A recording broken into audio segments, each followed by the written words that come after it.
Welcome to RVing in New England, the nation's only forum that puts you on stage with some of the biggest names in the RV industry. This program is brought to you by Lee's Family Trailer Sales and Service, one of America's fastest growing RV dealerships. And now your hosts, John DePietro and Bob Zagami.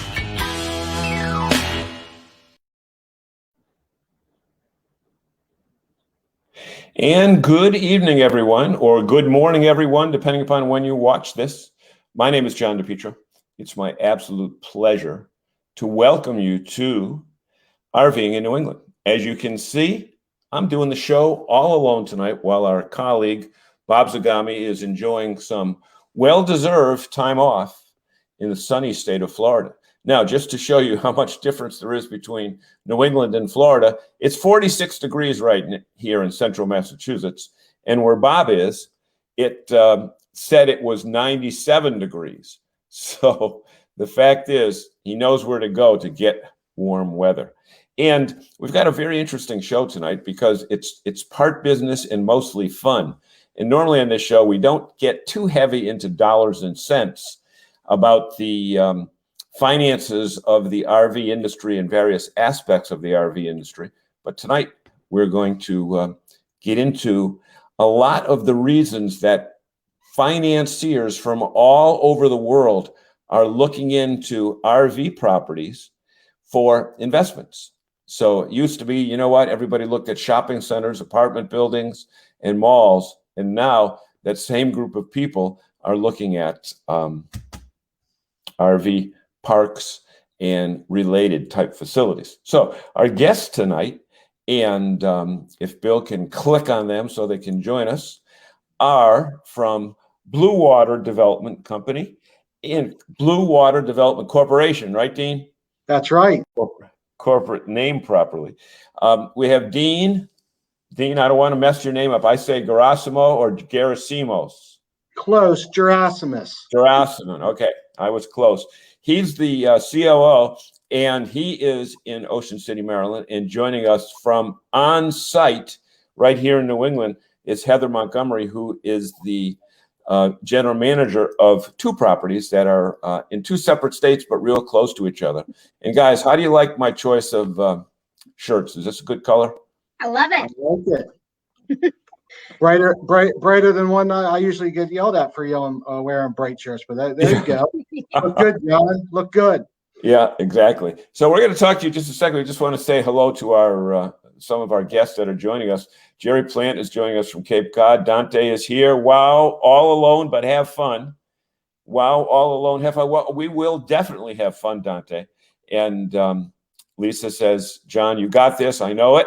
And Gabriel Winston says, hello. Bernie is in New Hampshire. Hello, gents. And Audrey Foley-Egan, who, you know what? You guys got to get with Audrey because she brings a group of, I don't know, she like cleans out New England on April spring vacation, and they all go down to Myrtle Beach. But maybe, Dean, you guys can convince them to come to one of your places, save a few hundred miles driving, and come down to the same Atlantic Ocean, but right in Maryland or Virginia.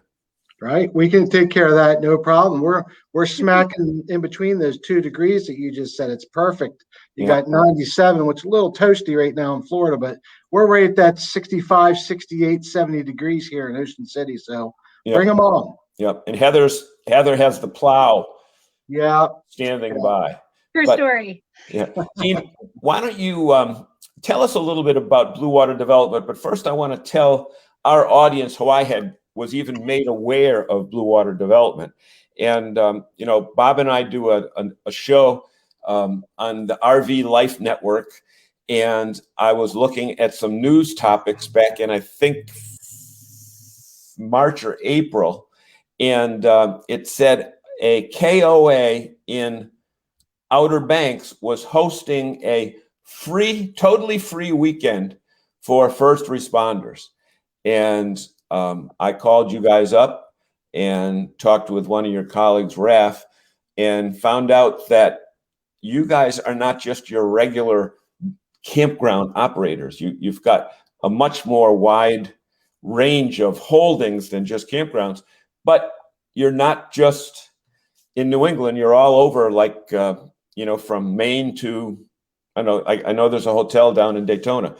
So why don't you tell us a little bit about the history of the corporation, the philosophy, and then I want to ask you some more specific questions while Heather stands by.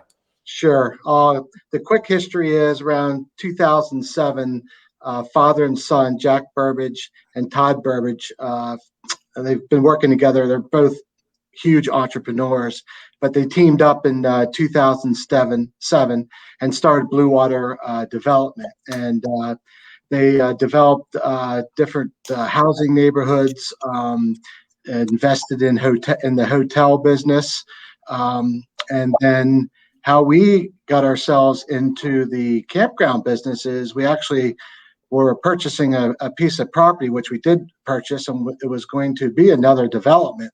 But it turned out, as we had other projects going on, someone put a bug into Todd's ear or Jack's ear and basically said, hey, this RV resort is great. So long story short, we invested into that RV resort and just kept building the business up year after year. And a lot of people noticed, and we did very well with that resort. And all of a sudden, we started growing in the RV world. So let me stop you for 1 second, because I want to make sure I get that right. You guys were developers, and Yep. What was the time period that you were just referencing? They teamed up in 2007. We Okay. did a campground business a few years later. Long before this pandemic stuff. Oh yes. Okay. Oh, yeah. So I want to make sure I got this right. Your mission was to buy that plot of land that the campground was on and level it and build housing or a shopping center or something like that, right? Yep. Housing. You got Housing. it. Okay. Yeah. So you were going to come in and do what a lot of people were doing, 5 and 10 years ago, buying campgrounds because the land was worth more than the business that was placed upon it. But then I guess one of your financial people must have said, hey, wait a minute. This piece of the land is yielding some good cash. Let's put some money into it and see what happens. Am I correct? That's correct. And Okay. the philosophy of both Todd and Jack, which now as our company has grown and continues to grow today, is it doesn't matter what they build in the hospitality business. Their big thing is you've got to show the experience. You got to show them the experience. So when we invest in these things, we invest in things that is going to give those people that are waiting all year long, John. I mean, there's people that get 1, 2, 3 weeks of vacation. They're waiting all week long, and they're entrusting us in that. So when they invested in this, and this is how we deal with all of our properties, we invest something that's going to give them a Class A experience. It's all that matters to them. It's experience. Experience. And Heather, I'm sure that you'd agree that this year, probably more so than ever before, the advanced bookings must be so much more than prior years, because people, you know what, you can take away a lot of things, but people do not want their vacations taken away. Am I right, Heather? Absolutely. Yeah. And I know what you open this weekend, right? Yes, we do. 48 hours or 43 hours. 43 hours. Not that there's much anticipation. Right. Yes.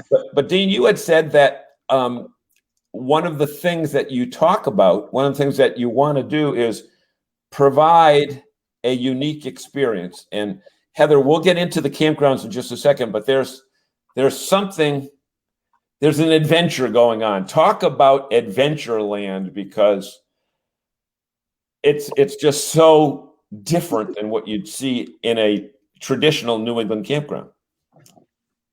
Absolutely. Adventureland it's an amazing part of our Lebanon KOA, and we're really excited about it. This is kind of last year was we put our toes in the water with it, but because of our limitations with COVID, we weren't able to do as much as we wanted to last year. So we're really excited for it this year to allow people to come in to do the ropes course, the mini golf, our 100-foot water slide.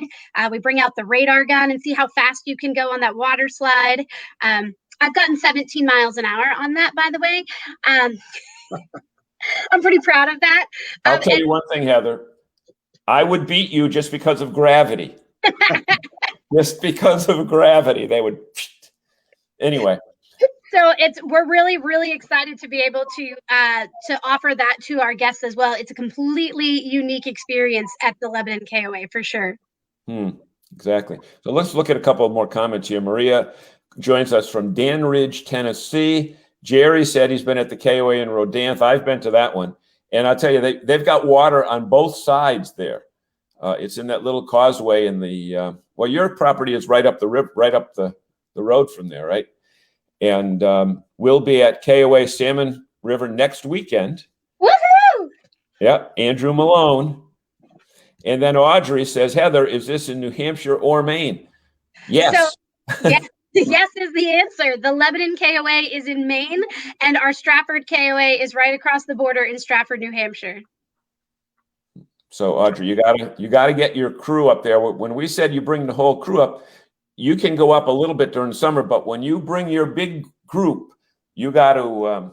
Well, we'll give you the links where all their sites are, because there are some like waterfront properties right in Delaware or Virginia. With blue water, John, with our philosophy and how everything's on the water. There's one off campground, but either in our hotel division or our campground division, we are all in the water. Our properties are all resort, and one of our big things that we do is make sure that they're on the water. Exactly. So the other thing, Dean, earlier in one of the answers to one of my questions, you had said hospitality. And Bob Zagami is the king of using the term, we're in the outdoor hospitality industry. Okay.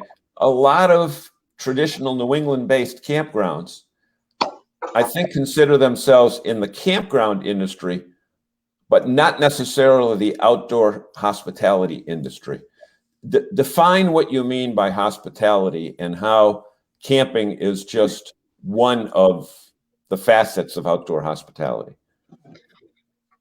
Well, the most important part is we were in the hotel business first, of course. And what we did is we took a lot of those traits and we made sure that we kept the same philosophy of the extra experience. So we did the experience in the hotels. We continue to do the experience in the hotels. But we take those experiences and we took them to the camping side. And it means putting in the extra time. It means putting in the extra investment, right, Heather? I mean, we got a splash pad coming up there as well to round out the Adventureland. I mean, it takes that extra time and effort and strategy to make sure that what you're building. We have a Maui Jacks in Chicoteague Island, Virginia. We built a Maui Jacks water park, a full water park, right on the property. So those are the kind of things, and you see some of the pictures now of what we have to offer to our different guests. And it's all about that experience. And whether it's the campgrounds or the hotels, I mean, we have a hotel in Ocean City, Maryland on the water. It's a Marriott Loft. And we're adding, because it's shallow water right outside, we're adding rafts, tables, floating cabanas. We're putting volleyball courts out there in the water. We do the same thing on the campgrounds. We've obviously gotten into the glamping business where you see a tent right there, our safari tents. Our next move is we're actually going to be getting safari tents that have air conditioning in them. You have rental RVs. People want to try the experience. They want to be outdoors, John. They want to get into it.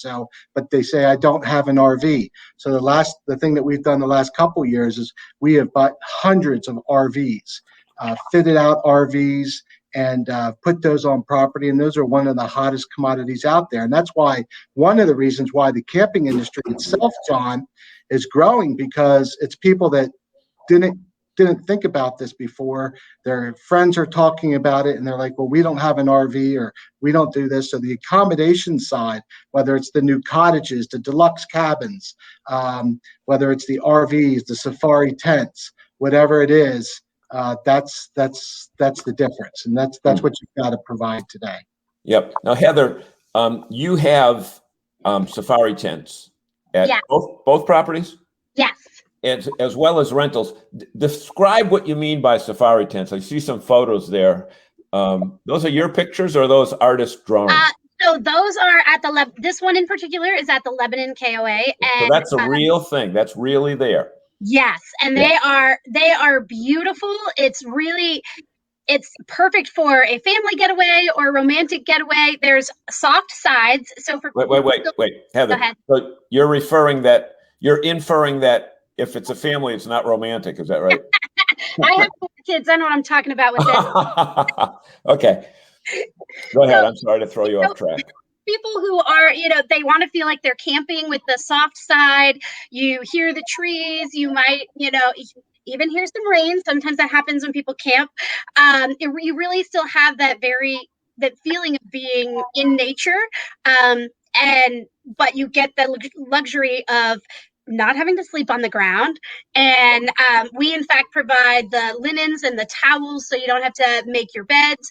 It really is that perfect step of, I'm not really into sleeping on the ground anymore, but I want to still kind of feel a little bit more like camping. We like to say step up to glamping. Step up to glamping. And, you are a KOA property, and KOA has another glamping only property called Terramore, just outside of, I think it's outside of Bar Harbor, right? I know it's up in Maine. I've been there. Is it outside? Yes, I think it's in Bar Harbor. Yeah, in that particular area. But you know what? Look, you guys are associate members of NERVDA, and I should tell our audience, if you're just joining us, we're talking with representatives from Blue Water Development Corporation, who operate 2 KOAs in New England, one in New Hampshire and one in Maine. Audrey Foley, what are the campgrounds? I can check them out. Audrey, just go to, Dean, tell me if I'm right on this, bwdc.com, right? Yep. And Bill, I don't know if you can put that up there, bwdc.com, and click for our portfolio or our resort properties, and then all of them are listed. And Audrey, I'll tell you one thing, you could plan, 10 weeks out of your summer at one of these properties. And if you bring 4 or 5, Yep, I was just going to tell Audrey, we stretch all the way from there, Maine, all the way down to Florida. Yep. Some great new properties in Pigeon Forge, Tennessee, right outside New Orleans, Reunion Lake. It is a gorgeous, gorgeous property. And right here, Jellystone? No, that one's not. We have a Jellystone in Delaware. We have Massey's Landing in Delaware. And then in the Eastern Shore in Maryland, here we've got 2 right here in Ocean City, and then we've got a bunch in the Virginia and Mid-Atlantic area. I had a couple of notes here before I started. Normally when we start the show, as soon as that 7.700.01 hits, all hell breaks loose. But because we have such a great audience, you can see. I told you before with the audience here. There's no point of going through a big long agenda because look at been to Massey's Landing the first year it opened. Awesome. There's Audrey's been there. So we got to work a deal. Audrey, you can be the group sales director for this company from the Northeast. And whenever you bring X number of units down, we'll work. By the way, Dean, what I'm doing right now is I'm creating a new package. I love it. Bring 5 other rigs with you, and we'll give you a discounted rate. There you go. Our friend Mark Polk joins us from North Carolina. But Heather, the thing I forgot to ask you before is, this is not your first rodeo. You've been around this hospitality business for a while. Give us your background, because you said Bar Harbor, which means you're not from Maine. So talk a little bit about your background and why you have that smile on your face when the gauntlet, you're walking through the gauntlet right now with just less than 48 hours till opening day. Tell us about you. I am actually a native New Englander, but I'm not from Maine. I am from New Hampshire, just about 10 minutes or 20 minutes down the road from Stratford in Milton, New Hampshire. My parents still live there, and I have been part of the Lebanon KOA. My family has been a part of it I worked there before I got married about 15 years ago as a housekeeper, and about 17 of my family members, I think I counted once, have worked at that property. And now we've moved some of them over to our Stratford property as well. But for us, it is a family business. And I know you asked Dean about this earlier, but when you're talking about hospitality and how that plays into the campground world. Like, this is home. Like, I feel very much like I'm inviting people into my home at these campgrounds. And so, that's the very basis of hospitality, is we are inviting people into our home. Let me ask this question of our audience. By the way, audience, we are going to be giving away family 4-packs of tickets to Adventureland. And all you have to do is make a comment. Don't just write comments, write something intelligent, and we'll be the determining factor of whether how intelligent it is. And then probably on Friday of this week, after we've had the opportunity for our guests that watch it on encore presentation, because I don't like to use the word repeat, we're going to pick 5 families to go to Adventureland. But I had a good question here. Oh, look at you can see, Dean, you can see these comments. This audience has been around. Look at Jerry stayed at Chincoteague the week it opened at a KOA. Audrey's been to Massey's Landing. Somebody else is going to be in Salmon next weekend. Et cetera, et cetera. Good evening from Danridge, Tennessee. Audrey, every KOA I've been to has had awesome, friendly staff. We love going to them. Let me ask you this, audience. Please just type in there, what are the attributes of a good manager of not necessarily a KOA, but of a campground that you've gone to? There's such a wide spectrum of attitudes that managers bring to the table. Dean, I'm sure that you've seen that. Absolutely. That attitude. But tell us, audience, what you think are attributes of a good manager. And then, Dean, tell us about the training that your managers go through, because, again, you used the term hospitality, and you folks invest in leisure properties. You're not building Marriott, full-serve Marriotts in downtown Baltimore or downtown, Charlotte, which means you have to operate them differently, right? Yep, you're right. And we are in resort areas, mostly in resort areas. But how lucky are we to have? I mean, you heard Heather speak a minute ago, John. That's from the heart, right? So we can teach certain things. We can teach how to do the certain things that have to happen at a campground. But when we look for a general manager, we look for a person exactly like Heather that has that heart, has that passion. We're big on passion. Somebody that wants to make a difference, somebody that doesn't want to stand still, because all those campgrounds that your guests were just saying they were stayed at, like when they opened, they're all different now. Each year, we always add something. We add something different. We add an upgrade. We add that. So we need GMs that are going to run this property that are ready for change, just like what Heather's going through the last 2 years. I know she probably feels like she's being pounced around all the time, but I'm telling you, that's the kind of person we need. Exactly what you see, the energy and the passion in her. That's what we look for first. So that's what we get. And then after that, we can train and teach all the other things. We can teach you how to stick to the budget, how to do the finances, how to look at your labor costs and do all that. Those are teachable things. But what's not teachable is what Heather has. And that's what we want. And it's so hard to find today, right? It is. But that's when you get people like Heather, who, like you said, she's been there. She started off in housekeeping there. She's been there for so many years. When we took this property, we immediately noticed her, and then she moved up, then she moved up, then she moved over, and now she's running the show. Yep, running the show. By the way, folks, Dean does come from the Philly area. So there are certain words that he's going to say that us New Englanders ain't going to understand. When he said show, he meant show. Or the park. Okay. Right. And I did guess it the other day, but Audrey Foley always talks when they go down. They're going over the Delaware Bridge. And Audrey, he lives right in Wilmington, right? I'm from Wilmington originally. Wilmington. Yeah. Okay. That's where the bridge is. Yep. The bridge in Wilmington. Right. It's kind of like you've made it from New Jersey, and all you have to do is get around Baltimore and DC, and then it's clear sailing. So, but guys, can you see some of these attributes that our great audience has put down here? Good character and a sense of humor. ensure groups stay together, confirm reservations, keep folks checking in happy. Okay. And my guess, Heather, is that just from talking to you over the last couple of days, you're not one of those managers that is sequestered in your office. I do not really have an office, actually. Well, that's what it should be. That's what it should be. Okay, what else we got here? You can tell a quality facility by the smiles on the staff and cleanliness of the RRs. I don't know what he means by the RRs. What's Dante, RRs? I don't know. Frank says, a good point there, John, is absolutely when you're in this business, the cleanliness is restrooms. The restrooms. There we go. The bathhouses. It is the shop.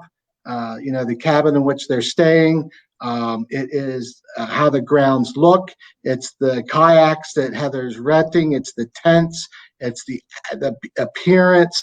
All of that has got to be done. I mean, of course, it's always done in the hotel business, but you have to go overboard in the campground business because people notice it, and you have a lot of group areas that you're together, whether it's the fire pit and it could be the landscape, whatever it is. That's a huge, it's absolute true what they say there. It's huge on the cleanliness has to be very important. Yeah, and I think we'd all agree that it's so absolutely the attitude of those people that are working at the check-in desk is absolutely vital to setting the environment for the camper when they walk in there. Because I've been to places where people have looked up at you like you're checking in, and they look up and say, "Can I help you?" No, I was just lost, and I have an RV, and see that you have an RV park here. I just wanted to, that type. So insane. But manager of my favorite campground in Cape Cod remembers us by name when we return each time. Dean, do you when you bring your managers in for conferences and orientation, how much do you get into how important names are? Every single bit, and Heather will tell you when we bring them all into Ocean City over the winter for a couple weeks, what we basically do is we go through everything from the experience from them walking in the door, exactly what you're saying. Now, do some people need a script until they know it by heart? Yes. But once they get in there, how they're approached, how they're talked to, you put a 10-foot rule in and a 7-foot rule. It doesn't matter whether you're in housekeeping, whether you're in landscaping, whether you're at the front desk, whether you're cleaning the pool. If a guest comes within 7 feet of you, you're getting a greeting, right? I mean, you're acknowledging their presence. Absolutely. You have to. So listen, like I said in the beginning, these people are entrusting us for that 1 week or those 2 weeks that they get a year to go on vacation. So they deserve to be treated like gold. And that's how Blue Water has grown, because our name has grown with our hospitality to the point where we are now morphing into the management business, not just the ones that we own. We're doing a really good job. Our reputation is great out there with the hospitality side. So now people that own RV resorts, if they don't want to sell and they want to do it, but we have now gotten to the management side. So we're now going in and doing what we know our specialty, what we know to do, and we're doing it for other people. Which is basically bringing hotel management paradigms to the campgrounds, with the standard greeting. But, the smile, I don't know. Let's see what more of our people have to say here. Being able to hear and listen to what your guests are communicating. And it might be just that, they're having trouble backing in, or, the person next to them is too close, or, can they be moved, right? Even after they get to their site. Heather, you must deal with that a lot when people come in and say, some new people moved in and they're up all night. I noticed there's a spot on the other side of the park. Can we go there? You'll do your best to try to accommodate them, will you not? Absolutely.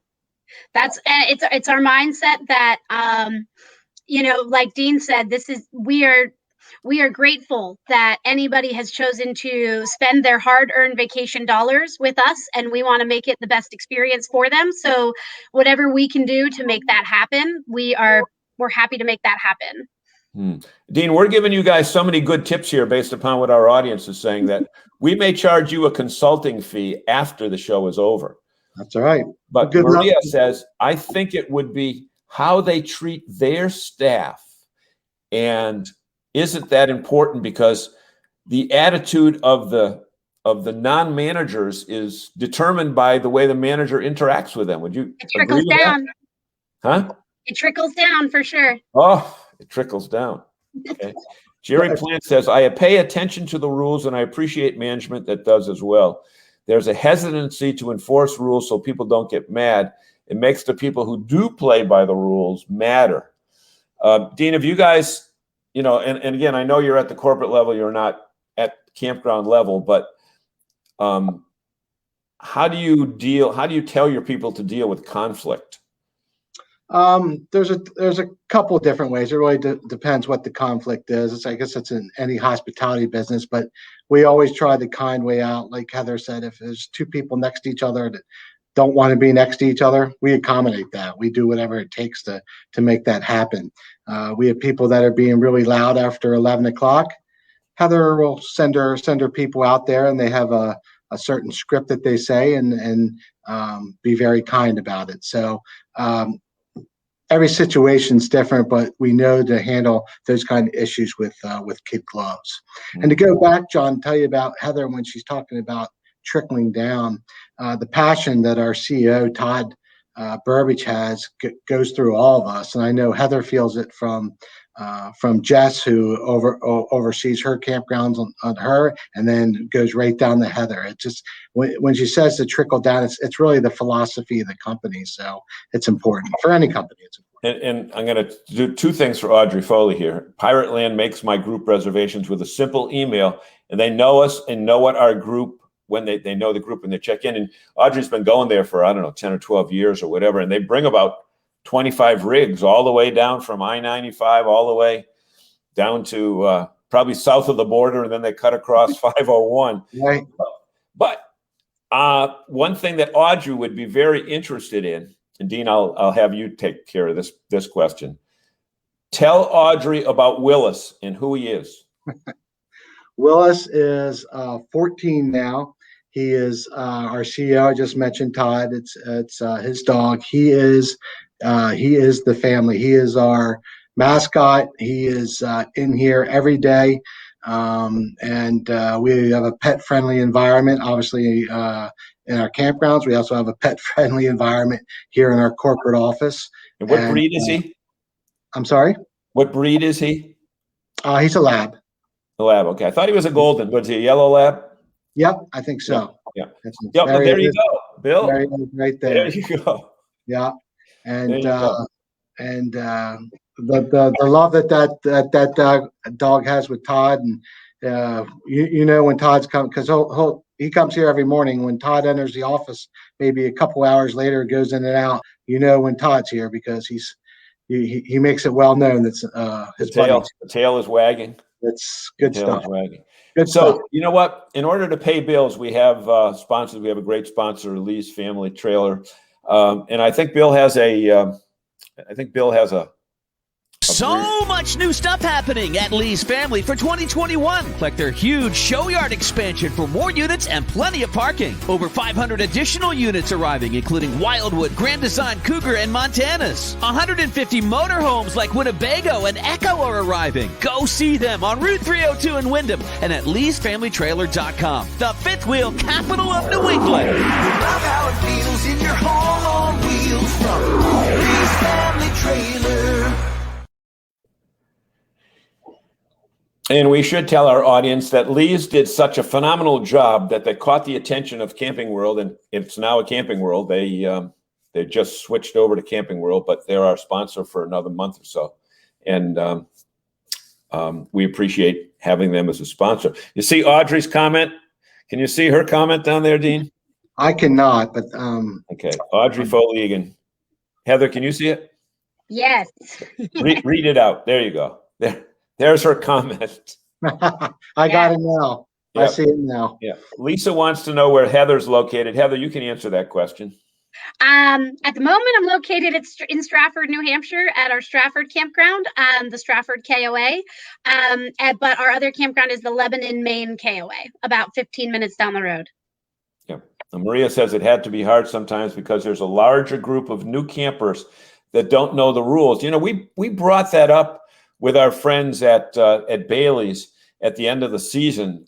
Heather, did you see a lot of new campers last year that you kind of had to, you kind of knew that they weren't longtime campers? Yes, we had so many new campers. It was really kind of fun to get to show them, you know, all the things, you know, some of the things that their RV could do. They didn't even know that. We're like, oh yeah, you could do this with it. You know, there were people that showed up and they said, hey, what do I need to buy to hook this up to the sewer?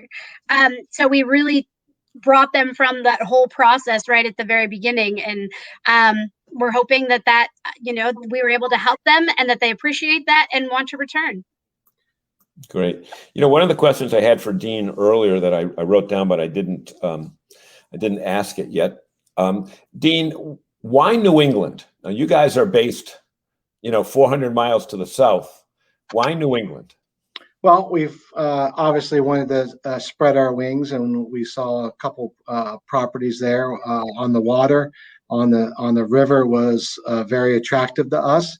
And really, we take properties that probably aren't reaching their total potential, and ones that we know that we can give a big lift to by doing by infusing our investment into the properties and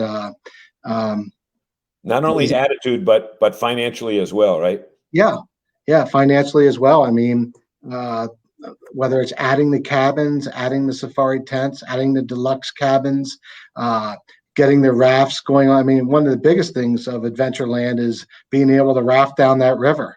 And you can raft down however you want, with a cocktail, without a cocktail, it doesn't matter. So it's very attractive to people, and people have a great time doing it. So I think when it comes to that, we don't care where it is. We're interested. So if it's on the water, we're interested, and we can give it a lift. No, so water is the main criteria. Yes, sir. Yep. Okay. That doesn't mean all the others are off the board, but those are ones that we like to build around. Yeah. Audrey says, Heather and Dean, I'm looking forward to checking out your campgrounds for the group. Thanks for sharing your expertise. I'm telling you, Audrey, when I first started looking at bwdc.com, I looked at those properties, and I remember driving by a couple of them, because if you ever take that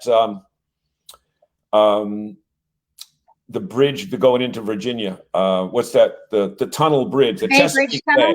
The tunnel bridge, the one that goes like this. Right. There's a couple campgrounds just before that, right, in southern Delaware, or is that Maryland? I don't know. It's actually Virginia. Virginia, okay. Yeah, you cross over the line there, and we have two unbelievable campgrounds there. One is Cherry Stone, which is just organically grown over the years, and we we just took that over actually April 1st of this year. And then 5 miles down the road, we have our KOA that we've had for several years there. And we do the same thing there. And you're right before you go through the tunnel. Now you go through the tunnel, you get through Virginia Beach, and you end up in our Outer Banks. So we have a awesome campground there in the Outer Banks, a KOA as well. Yeah, exactly. Which is another one of my questions. Why do you partner with KOA? What is it? Why would you do KOA and not just run a non-branded property? There's numerous reasons, but I'm going to tell you the first one. Remember, we revolve everything around people, and Toby, Darren, Whitney, and their team are incredible partners. They're just incredible partners, and you have your ups and downs. You have IT issues and things like that. You get through those.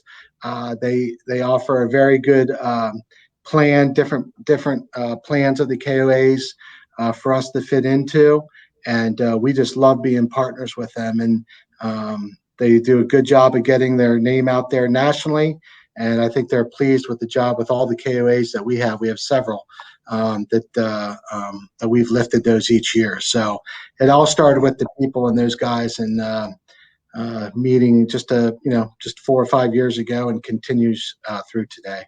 Yeah, because they're looking from the franchisor side, they're looking for good operators because they don't want the KOA name on a building. They don't want the sign out front that doesn't live up to their standards. And if you take two companies with rising tide when it's standards and and realize it's hospitality. And you know what? I think Jim Rogers, who was were you guys working with them with Jim or only with Toby? Mostly with Toby. Oh, to Toby. He came out of Harrah's Resorts and brought that term outdoor hospitality to the industry. And I think you'd all agree that at one time, and even our audience would agree that at one time, the campgrounds, people didn't expect good service from campgrounds because they were kind of like the places where you went, parked your rig, and sat around and did nothing. Right. You didn't even get out of your campsite. But that's impossible to do nothing at your place, right? Those days, you can, but right, Heather? Absolutely. And, people ask all the time, like, why a campground rather than a hotel? And does your hotel have water slides, pools, a pond for fishing, boat rentals, all of those things? We have so much more to offer. Now, Heather, as a manager and a mom, okay, Bob Zagami talks about this better than anybody. As a parent, you can let your kids away from the campsite in a campground and have a degree of, what's the word I'm trying to say? Assurance that they're okay, that you wouldn't in a, in another property, maybe even a hotel. Certainly a city hotel that serves a different clientele. Talk about your own situation where if you live on site, your kids are getting to the point where they're not hanging off mama every minute, right? For the most part, the 2-year-old still he can't quite be free range just yet. But the campground life is really the best life I could give my kids at this point. They're between 2 and 12, and especially in the last year where so many people, we had to stay home, we had to stop doing things. They had our entire campground for their backyard. Their life didn't change that much, which was really a fantastic thing. And campers are, they're good people. We get to be able to, everybody helps each other. It's very, very common to, see somebody helping another camper, show them how to do their, hook up their rig if they're new, or help them out. We generally find that campers are a great group of people, and it's a fantastic place for families. So, folks, we need to let you in on a little secret here. Dean is not trying to do calisthenics, but he is in an office that if there's no movement, the lights go out automatically. So every once in a while, Dean goes black, and we take the focus off him. We ask him. There he goes. He's trying to. It's good exercise too. Yeah, exactly. So we got a couple more comments here. Bernie says, with a cocktail, I'm in. Heather and Dean, I'm looking forward to checking out your campgrounds in the group. Okay.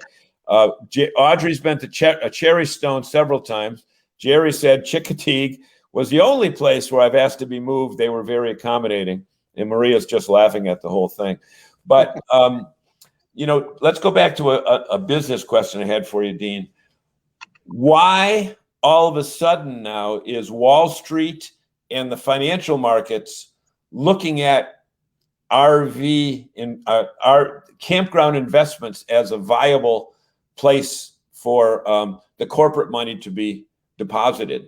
Yep, it's happening. And John, it's really one word. It's demand, right? It is absolute demand. The industry is really, even before COVID, was really starting to go up. What the offerings are, it's not what it was 10 years ago. It's not what it was 5 years ago. It's what it was 2 years ago, and then each year it's going up. And this is attracting a lot of people. As bad as COVID was, one thing that came out of it, and you talked about this earlier, is how many people came out of the woodwork last year to the places that allowed it, right? To the states that allowed it, and enjoyed it. And will it stick? Will this stick? Well, even before COVID happened, it was sticking. The amount of people every year is increasing. So they see the demand now. They see that if you want to order a custom RV right now, that you're 8 weeks. I'm sorry, 8 months. Yeah, 8 months. Yeah. Not weeks. 8 months, and you might get it in 8 months. So, and this is where we're taking advantage of this, John, by even pressing harder with the experience, right? Because we know that the business is going through the ceiling. We know that people are out there trying this for the first time. So when they get there for the first time, whether it's the accommodations or like your guests that we're talking about being the Chincoteague the first year, we've got a full all-out water park in Chincoteague right on the property. So each year we try to share those experiences. And while the rush is hot right now, this is where we're going to gain these people. So I think what what Wall Street is thinking, and Walmart too, actually, but what Wall Street is thinking is that this demand and it's here to stay. Yeah. And you know what? Many times in the last year, our guests that are here with us this evening have said, because we started talking about these numbers a year ago. And, we just read that in the first quarter, numbers are just out. Lippert did $1 billion worth of business, and Lippert makes every imaginable component for an RV. And Camping World did $1.5 billion in sales, and that is 500 million more than the comparable time period last year. That's 52% more. If you're a corporate guy and you look at a sector that has a 52 to 56% growth year over year, right, that grabs your attention, right? And on top of that, I'm sure what most people are experiencing is, this year's bookings, John, has been like none other. It's continuing. So even though the rules are loosening up, they're staying outside. They are trying the camping experience, and that's why we're getting phone calls, John. That's why they're, even these other guys that haven't really put a lot into the campground, Blue Water's getting those phone calls, and we're fielding them because we're interested in taking on more campgrounds, yep, whether it's purchasing or whether it's taking over and managing them and giving them a lift. Yeah, and Heather, it should be pointed out that for those folks, like Audrey says, her sister ordered a new rig, not even built yet. I know today that Grand Design, which we have a great relationship with them, with their founders and their current president, they're part of Winnebago now. They've got 400 units that are sold at the factory that they cannot complete because they can't get the component parts for it. But Heather, you solved that problem, because for those people that want the campground lifestyle that don't have the RV, you've got the cabin, the RV rental, and the glamping tent. Absolutely. And we actually have gotten some of those calls where folks were intending to camp with their friends, and they said, hey, our camper's not going to be ready. Do you have a place for us to stay? Absolutely. I've got you. Yep. So you got your vacation, because again, and even now, I think with the COVID thing, where people are spending 51 weeks in their house, they want to get away probably more than the people that traditionally would have a commute to an office. I don't know if you see that at all, if there's any statistics about that, but dynamics. Yeah, I can tell you one of our game plans, especially in the fall, we started running promotions to build up the shoulder seasons that included. The kids were schooling at home. So what we did is whether we increased our Wi-Fi at some of the places or whatever, some of our establishments, whatever it took, but we actually ran promotions where they could come for 1 or 2 weeks. The kids can have the Wi-Fi, they can do their schooling there, and at the same time, enjoy the experience of the campground. You bring up an excellent point. We saw some people on the road last year from California that had their kids with them, and the kids were like, I think 4th and 6th grade. Heather, did you notice a lot of that last year where families were coming midweek and, well, maybe not in the summer, it would make a difference because they were out, but maybe in the fall were there families coming where the kids were quote unquote in school during the day? Yeah, we actually saw quite a bit of that at both campgrounds. And we actually started a special week at both of our campgrounds called School at Camp. And it was largely geared initially towards homeschoolers who, I am a homeschooler myself, so I can say this, they love to do things while other kids are in school. And so we planned a week while kids were still in school when homeschoolers might be done. And it was a week full of educational activities and just a great chance for kids to be together. But that really expanded last year into more people than we thought because there were so many people who were schooling at home because they had to. And I think that's another thing to be said about the campground lifestyle is that young kids that are like, from 5 years old and up at the playground, they meet other kids. And they do. Now you can meet them from all over the country. I know my granddaughters, and they're 11 and 9. Every Memorial Day weekend, or a couple times a year, there's one of their RV friends that they're looking forward to getting to see again. They don't see him all year, but they see him a couple times a year. So somebody would go, how does parking go at these sites? Oh, how does pricing go at these sites? Asked Lisa. Lisa, what are you talking about? Tell us about what you're talking about, Lisa. But she can find that on the website anyway. Maria says a friend ordered a new one when it was en route to the dealer. It was totaled. Since she ordered, the pricing has gone up, so she now has to wait for another to finish being built, and the transport company heads to lay the difference in cost to pay the difference in cost. Smart. So yeah, because you know what? Once the like in Elkhart, where 80% of them are made, the manufacturer signs off when it goes not to the dealership but to the transport company. Yeah. And then from that time on, it's in that limbo period from Elkhart to wherever the final destination is. John, the other thing that we saw in the off season, attached on to what Heather said, it wasn't just the kids. I mean, in the Outer Banks, we have 31 cabins right on the water, right?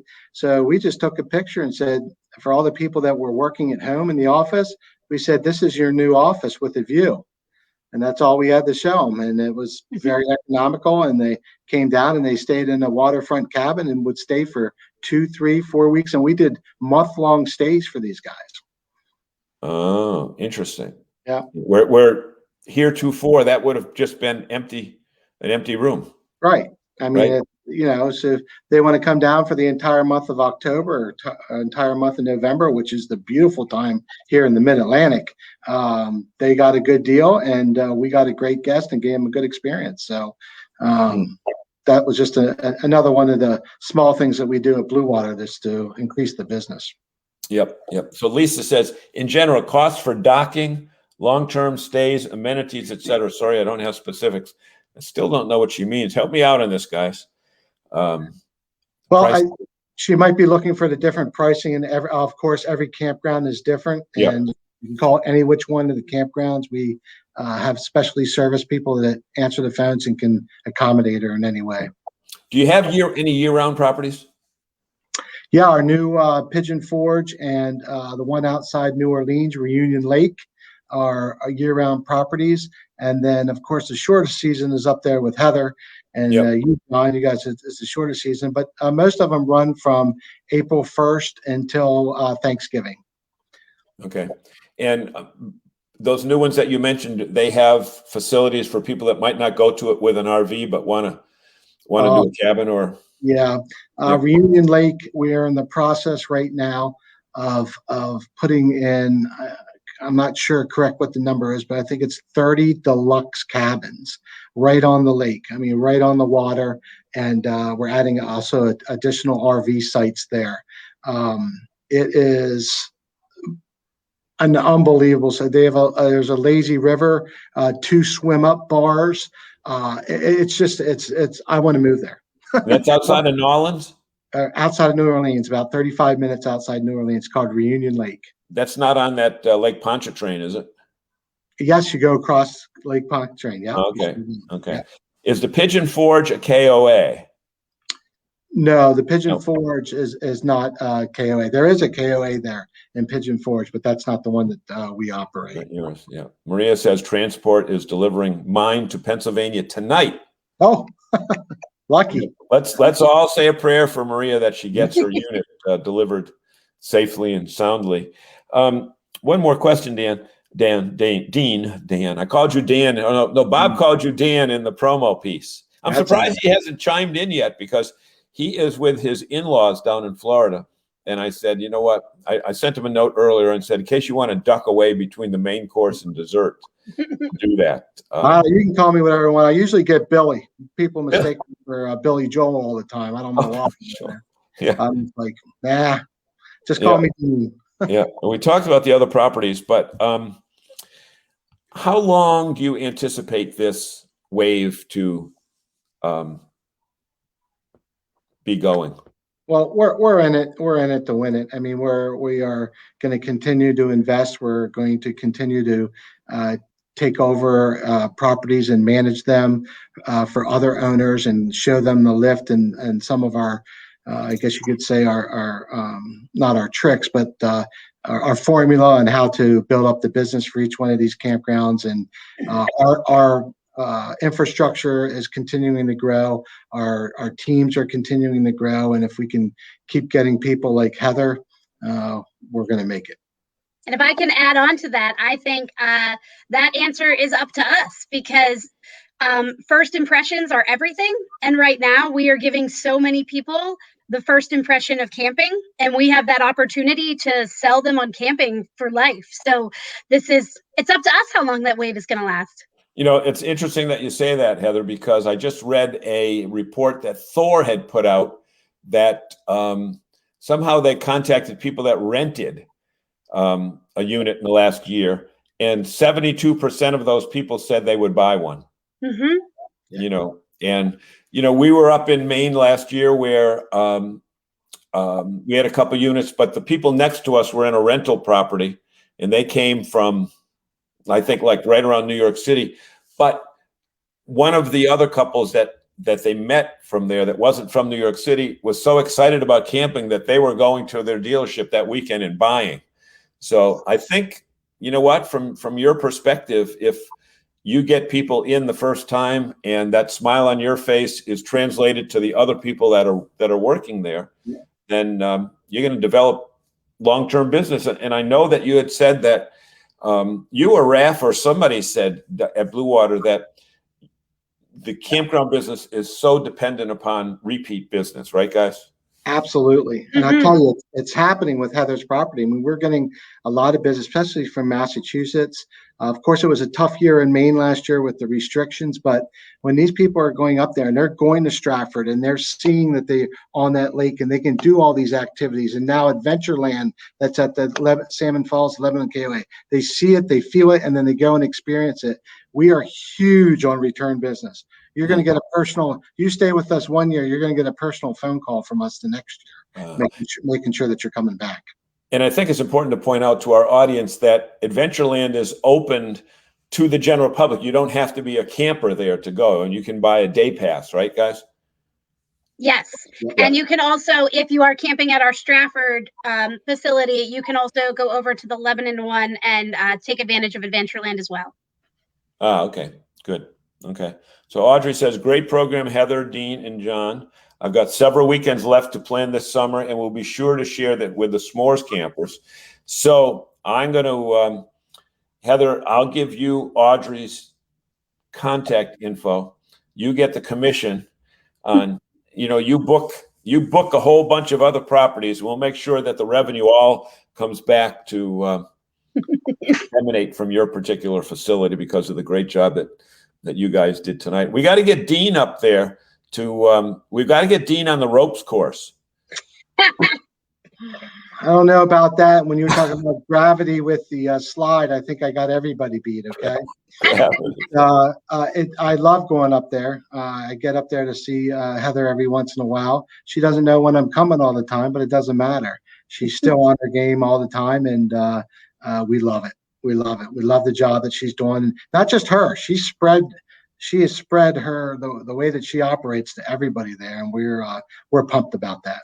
Yeah, and we just want to say, if you're just joining us, well, number one, you're late because the show is over in about 30 seconds. But we want to say our guests have been from Blue Water Development Corporation, the owners and operators of the Lebanon KOA, Salmon Falls River in Maine, and Stratford. Yeah. Which is always spelled wrong. Stratford, Lake Winnipesaukee South in nearby New Hampshire. So basically, guys, if you are leaving central Massachusetts, go up 495 to 95, take a left at Portsmouth. Don't even go over the bridge, right? For either property. Right. Right. And go up Route 16 for a while. And Yep. at some point, you turn right for the main one and turn left for the other one. And you can find it. And Basically. we want to thank you so much. And audience, remember, we are going to be drawing 5 family 4-pack names from people who put a good comment in. And we want to thank you guys so much for being with us, and look forward to working with you all summer long. Heather, my grandkids will definitely, absolutely, positively be up. And, Awesome. I talked with Raph. We're going to try to get down to Maryland or Delaware or Virginia, that whole blur area. We're going to, we're going to take that Cape May ferry and Awesome. Save all that time about, going over. I won't go to Wilmington or Dover though, but we'll get down there and try some of that mid-Atlantic hospitality this summer.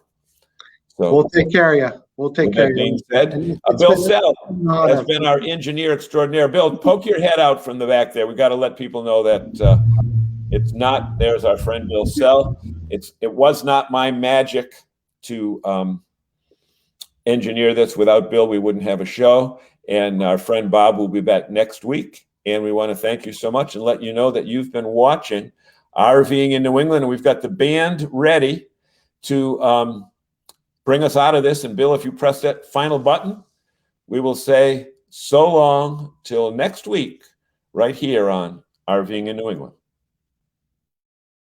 This edition of RVing in New England was brought to you by Lee's Family Trailer Sales and Service, one of America's fastest growing RV dealerships, and was a presentation of the New England RV Dealers Association. Thanks for watching, and be sure to like us on Facebook, YouTube, and Instagram.